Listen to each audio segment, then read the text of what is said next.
I found a used book with notes in the margins, bought it, and discovered the previous owner was sitting next to me on the subway reading the sequel. I've always been a used bookstore addict. Here is something magical about finding a book someone else has already loved. The cracked spines, dog-eared pages, and occasionally the notes scribbled in margins that give you a glimpse into a stranger's mind. Last October, I was browsing my favorite bookshop in Brooklyn when I found a copy of The Night Circus with the most beautiful handwriting filling the margins. Eater had owned it before, had practically written the companion novel alongside the actual text, thoughtful analysis, emotional reactions, even little sketches of the characters. The handwriting was distinctive, loopy but precise, in purple ink with tiny stars dotting the eyes.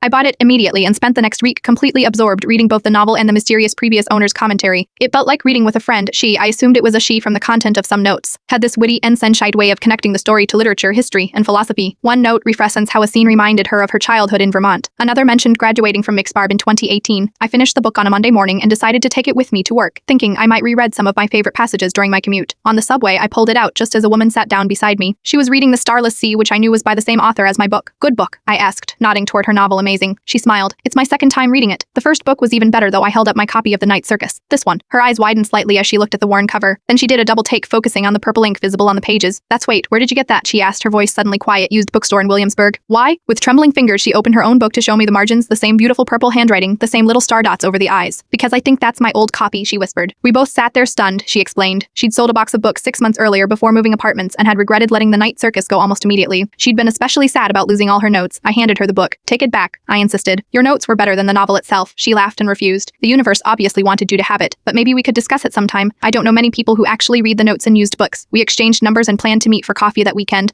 As we talked, we discovered more bizarre connections. We'd both grown up in Vermont, just 20 minutes apart. We'd both attended MISCV, though, in different programs and years. We'd even worked in the same building 2 years earlier for different companies on different floors. Our coffee meetup turned into dinner, which turned into weekly book discussions. 6 months later, she's now one of my closest friends. We've started a 2-person book club where we read the same book simultaneously and leave notes for each other. The strangest part, the main theme of both The Night Circus and The Starless Sea is fate, the invisible threads that connect people across time and space. Sometimes I wonder about the odds, one used book among thousands, one seat on a crowded subway, 2 people whose paths had been crossing for years without knowing it. What are the chances that I would find not just her book, but her?